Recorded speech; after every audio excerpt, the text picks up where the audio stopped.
Welcome to visionary competitive academy. ఈ రోజు నేను బోర్డ్స్ అండ్ స్ట్రీమ్స్ అనే టాపిక్ చెప్తా వినండి. మనకి ఎస్ఏ ప్రిలిమ్స్ లో 2 మార్క్స్ వచ్చినాయి అండ్ కానిస్టేబుల్ లో పక్కా 1 మార్క్ క్వశ్చన్ వస్తుంది ఇప్పుడు. సో ఇందులో మనకి మామూలుగా ఓన్లీ 3 to 4 మెథడ్స్ ఉంటాయి, అంతే 3 to 4 క్వశ్చన్స్ ఉంటాయి. సో ఫస్ట్ కాన్సెప్ట్ చెప్తా వినండి. ఈ వీడియో వచ్చేసి ఒక 10 నుంచి 15 నిమిషాలు ఉంటుంది. సో ఈ వీడియో ఎవరైతే 15 నిమిషాలు చూస్తారో వాళ్ళకి పక్కా 1 మార్క్ వస్తుంది. సో ఫస్ట్ కాన్సెప్ట్ ఏంటంటే, బోట్ అనేది అప్ స్పీడ్ అంటాం, మనం అప్ స్ట్రీమ్ అంటాం అండ్ డౌన్ స్ట్రీమ్ అంటాం. ఫస్ట్ అప్ స్ట్రీమ్ అంటే ఏంటిది, డౌన్ స్ట్రీమ్ అంటే ఏంటి? అప్ స్ట్రీమ్ అంటే ఏంటిదంటే, సపోజ్ లైవ్ ఎగ్జాంపుల్ చూద్దాం. ఒక రోడ్డు ఉంది అనుకుందాం, ఇలా ఒక రోడ్డు ఉంది అనుకుందాం. సపోజ్ ఒక వ్యక్తి గంటకి 20 km/h వేగంతో వెళ్తున్నాడు, ఎటు మీదికి వెళ్తున్నాడు. అప్పుడు స్పీడ్ అనేది 20 km/h ఉంటుందా? ఉండదు.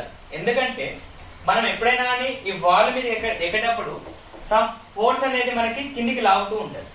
సో దానివల్ల ఏమవుతుంది, ఈ స్పీడ్ అనేది తగ్గుతూ ఉంటుంది. అదే సపోజ్ డౌన్కి వెళ్ళేటప్పుడు 20తో వెళ్తే 20 కంటే ఎక్కువ వెళ్తాం, ఎందుకంటే ఈ ఫోర్స్ అనేది ఇది కిందికి లాగుతూ ఉంటుంది. సో అదే కాన్సెప్ట్ బోట్స్ అండ్ స్ట్రీమ్స్ లో. ఇక్కడ ఒక బోట్ ఉంది అనుకుందాం, ఇది వాటర్ అనేది ఈ విధంగా వెళ్తూ ఉంటే, అంటే వాటర్ ఏ దిశలో అయితే ప్రయాణిస్తుందో బోట్ కూడా అదే దిశలో ప్రయాణిస్తే దాన్ని ఏమంటామంటే మనం డౌన్ స్ట్రీమ్ అంటాం. అప్పుడు ఏమవుతుంది, ఇప్పుడు సపోజ్ బోట్ అనేది ఒక గంటకి 10 km వేగంతో వెళ్తుంది అనుకుందాం, వాటర్ అనేది గంటకి 2 km వేగంతో వెళ్తుంది అనుకుందాం. అప్పుడు ఓవరాల్ గా మనకి డౌన్ స్ట్రీమ్ స్పీడ్ ఏమవుతుందంటే, ఈ బోట్ అనేది 10 km/h వేగంతో పోతుంది అండ్ వాటర్ అనేది కూడా 2 km/h వేగంతో పోతుంది. అప్పుడు ఈ వాటర్ అనేది బోట్ ని ఒక 2 km ముందుకి జరుగుతుంది అనమాట. అంటే అప్పుడు ఓవరాల్ మన స్పీడ్ ఏమవుతుంది, 10 + 2 12 అవుతుంది. ఏమవుతుంది, 10 + 2 12 అవుతుంది. ఇదేంటిది డౌన్ స్ట్రీమ్. అదే అప్ స్ట్రీమ్ అంటే ఏంటంటే, ప్రవాహానికి ఏ దిశలో అయితే ప్రవాహం ఉందో దానికి వ్యతిరేక దిశలో బోట్ వెళ్ళినప్పుడు దాన్ని ఏమంటాం మనం అప్ స్ట్రీమ్ అంటాం. అంటే ఇప్పుడు సపోజ్ బోట్ అనేది ఈ దిశలో వెళ్తుంది, ప్రవాహం అనేది ఈ దిశలో వెళ్తుంది. ఇప్పుడు బోట్ అనేది గంటకు 10 km వేగంతో వెళ్తుంది, అదే మనకు వాటర్ అనేది 2 km వేగంతో వెళ్తుంది. సో అపోజిట్ కాబట్టి ఇది 10 km తో ఇటు వస్తుంది, ఇది 2 km తో ఇటు పోతుంది. అంటే అపోజ్ చేస్తుంది, ఈ ఫోర్స్ అనేది ఏం చేస్తుంది, అపోజ్ చేస్తుంది. అప్పుడు మనకి స్పీడ్ ఏమవుతుంది అంటే, ఈ 10 నుంచి ఈ 2 తీసేయండి, 10 - 2 అవుతుంది. ఏమవుతుంది, 10 - 2 అవుతుంది. అంటే ఇప్పుడు మనకి స్పీడ్ ఏమవుతుంది, 8 km/h అవుతుంది. అంటే మనకి ఒక బోట్ అనేది డౌన్ స్ట్రీమ్ లో వెళ్ళినప్పుడు దాని స్పీడ్ ఏమవుతుంది, boat speed and water speed అవుతుంది. అంటే boat speed 10, water speed 2. So overall మనకి ఏమవుతుంది, 12 అవుతుంది. అదే అప్ స్ట్రీమ్ లో వెళ్తే boat speed minus water speed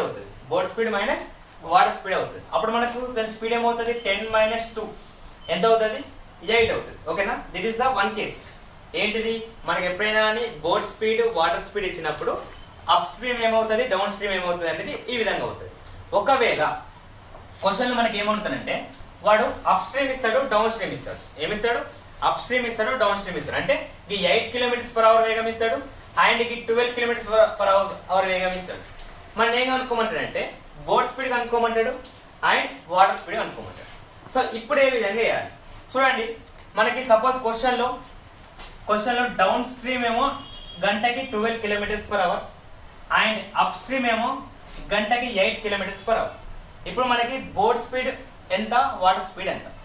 so boat speed water speed ఎంత అంటే, మనం ఈ డౌన్ స్ట్రీమ్ ఏ విధంగా వచ్చింది, మనకి డౌన్ స్ట్రీమ్ వచ్చేసి 12 వచ్చింది, అప్ స్ట్రీమ్ వచ్చేసి 8 వచ్చింది. మనకి ఏం కావాలి, ఇప్పుడు బోట్ స్పీడ్ కావాలి అండ్ వాటర్ స్పీడ్ కావాలి. ఓకేనా, సో బోట్ స్పీడ్ కావాలంటే ఏం చేయాలంటే, ఈ down stream and up stream మధ్యలో ఉండే నెంబర్ ఏమవుతుంది అంటే మనకి బోట్ స్ట్రీమ్ అవుతుంది. ఈ down stream and up stream మధ్యలో ఉండే నెంబర్ ఏమవుతుంది, మనకి బోట్ స్పీడ్ అయింది. సో ఇలా మీకు కనుక్కోవడం రాకపోతే ఏం చేయండి అంటే, down stream plus up stream by 2, so మనకి ఏమవుతుంది 20/2. సో ఎంత, 10. చూడండి, ఇప్పుడు మన క్వశ్చన్ 10 తీసుకున్నామా, 10 వచ్చేసిందా. నెక్స్ట్ మనకి ఒకవేళ వాటర్ స్పీడ్ కావాలంటే వాటర్ అనేది తక్కువ ఉంటుంది కాబట్టి మైనస్ చేయండి. ఓకేనా, బోట్ స్పీడ్ అనేది ఎక్కువ ఉంటుంది కాబట్టి ప్లస్ చేయండి. బై 2. వాటర్ స్పీడ్ కావాలంటే వాటర్ స్పీడ్ తక్కువ ఉంటుంది కాబట్టి మేనేజ్ చేయండి. సో ఏమవుతుంది 12 మైనస్ 8/2 అంటే మనకి ఏమవుతుంది దట్ ఈస్ 4/2 ఏమవుతుంది మనకి 2 అవుతుంది. ఇప్పుడు చూడండి ఇది 10 అది 2 10 + 2 ఏమవుతుంది 12 వచ్చిందా. డౌన్ స్పీడ్ మనం ఏం చేయాలి యాడ్ చేయాలి కదా.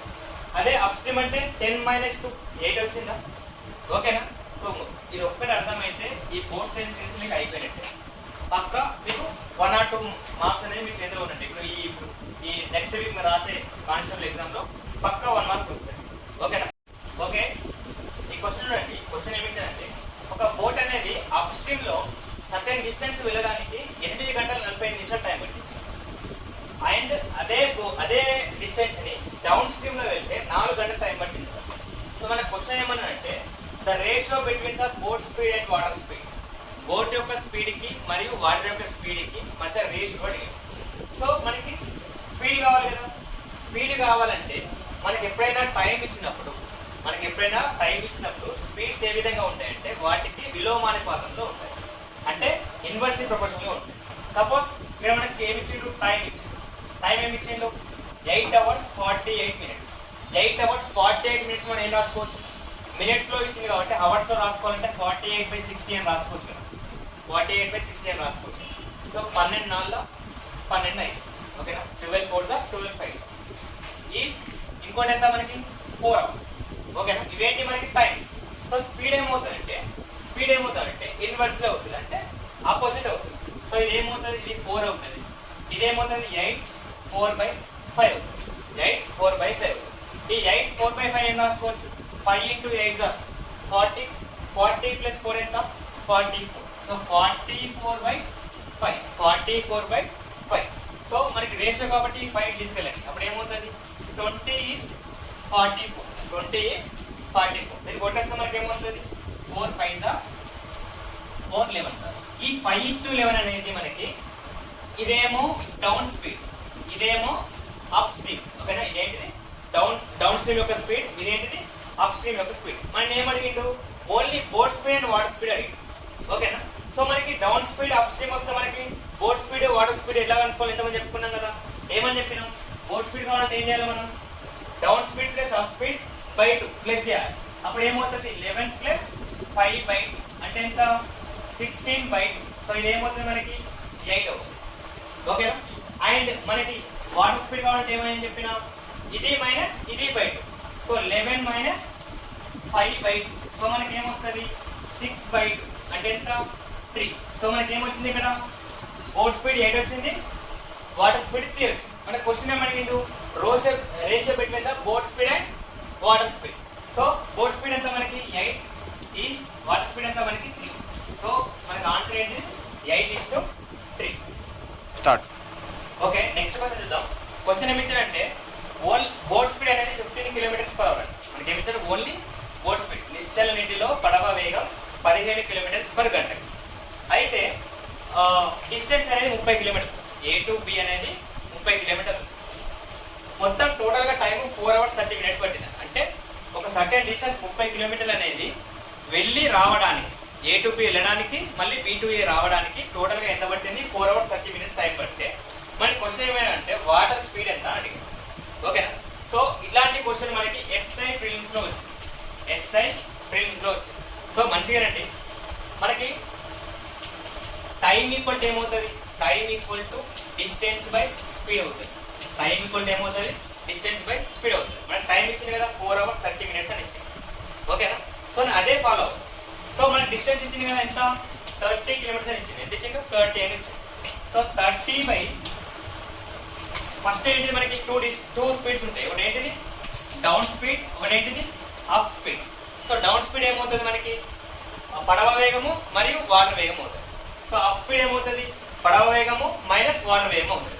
ఓకేనా. సో నేను వాటర్ వేగం అనేది x అనుకుంటాను. అప్పుడు డౌన్ స్పీడ్ ఏమవుతుంది 15 + x, అప్ స్ట్రీమ్ ఏమవుతుంది 15 - x. ఓకేనా. సో అంటే మనకి ఈ టైం 4 గంటల 30 నిమిషాలు దేనికి పట్టింది డౌన్ స్పీడ్ పోవడానికి అండ్ రావడానికి. అంటే ఓవరాల్ గా నాకు ఎంత పట్టింది 4 గంటల 30 నిమిషాలు పట్టింది. సో దేనికి 30 కిలోమీటర్లు దేంతో పోయినప్పుడు ఫస్ట్ డౌన్ స్ట్రీమ్ లో పోయినప్పుడు అంటే స్పీడ్ ఎంత 15 + x ప్లస్ దీని స్పీడ్ ఎంత 15 minus X 30 kilometres by 15 minus X. దీన్ని మనం సాల్వ్ చేస్తే మనకి ఏం రావాలి 4 hours 30 minutes రావాలి. ఓకేనా? సో ఇప్పుడు ఈ స్టెప్ అయిన తర్వాత ఈ ఎక్స్ వాల్యూ కనుక్కోవడం కంటే ఆప్షన్ యూజ్ చేస్తే మనకు ఆన్సర్ అనేది చాలా ఈజీగా వస్తుంది. ఓకేనా? సో చూద్దాం మనకు ఆప్షన్ ఏమి ఇచ్చాడు. ఫస్ట్ ఆప్షన్ 4 ఇచ్చాడు. సో ఈ ఎక్స్ ప్లేస్ లో 4 పెట్టుకుంటే 15 ప్లస్ 4 ఏమవుతుంది నాకు 19 అవుతుంది. 19 అనేది 30 తో 13 డివిజన్ చేస్తుందా చేయదు. సో నేను ఈ ఆప్షన్ తీసుకోను ఫస్ట్. సో నెక్స్ట్ 5 తీసుకో. 15 ప్లస్ 5 ఏమవుతుంది మనకి 20 అవుతుంది. 20 అనేది 13 డివిజన్ చేస్తుందా చేస్తుంది. ఓకే. నెక్స్ట్ 15 మైనస్ 5 ఏమవుతుంది 10 అవుతుంది. 10 అనేది 30 డివిజన్ చేస్తుందా చేస్తుంది. కాబట్టి నేను వెరిఫై చేసుకుంటా. ఓకేనా? సో ఎట్లా వెరిఫై చేసుకుంటా 30 కిలోమీటర్లు ఇప్పుడు ఎంత 15 ప్లస్ 5 అంటే గంటకి 20 పోతుంది. నెక్స్ట్ 30 కిలోమీటర్లు ఇప్పుడు ఎంత 15 మైనస్ 6 అంటే 10 తో పోతుంది. నాకు ఓవరాల్ ఎంత టైం రావాలి నాకు 4 hours 30 minutes రావాలి. వస్తే ఇది ఆన్సర్ రైట్, రాకపోతే వేరే వెరిఫై చేసుకుంటాం. సో చూద్దాం ఇప్పుడు నాకు ఏమవుతుంది 30 కిలోమీటర్స్ అని గంటకి 20 కిలోమీటర్స్ పర్ అవర్ వేగంతో పోతే ఎంత టైం పడుతుందండి? ఎంత టైం పడుతుంది 1.5 hours. ఎంత 1.5 hours. 20 ఎక్కంలో 20 ఇంకా 10 మిగిలింది 0.25లో 100. సో నాకు ఎంత పట్టింది గంటన్నర టైం పట్టింది. 1.5 hours అంటే ఎంత గంటన్నర.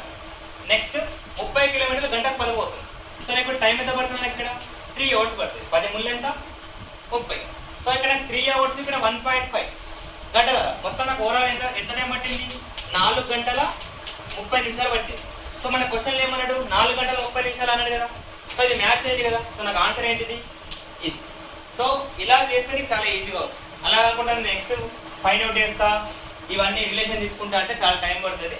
కాబట్టి ఇలా వెరిఫై చేసుకోండి. ఆ వెరిఫై కూడా ఎలా చేసుకుంటారు ఈ నెంబర్ని డివిజిబుల్ చేస్తుందా లేదా చేసిన నెంబర్నే తీసుకోండి ఫస్ట్. ఓకేనా? నేను 4 తీసుకుంటే 19 అవుతుంది. 19 అనేది 30తో డివిజిబుల్ కాదు కాబట్టి ఇది తీసుకోండి. 5 తీసుకుంటే నాకు ఈజీగా డివిజిబుల్ అవుతుంది. సో దీన్ని చెక్ చేసుకుంటా ఫస్ట్. ఓకేనా? సో వెరిఫికేషన్ చేసుకోవడం కూడా ఎలా చేసుకోవాలి స్మార్ట్గా చేసుకోవాలి. ఈ నెంబర్ని డివైడ్ చేసేది ఏందో దాంతోనే ఫస్ట్ చేయాలి.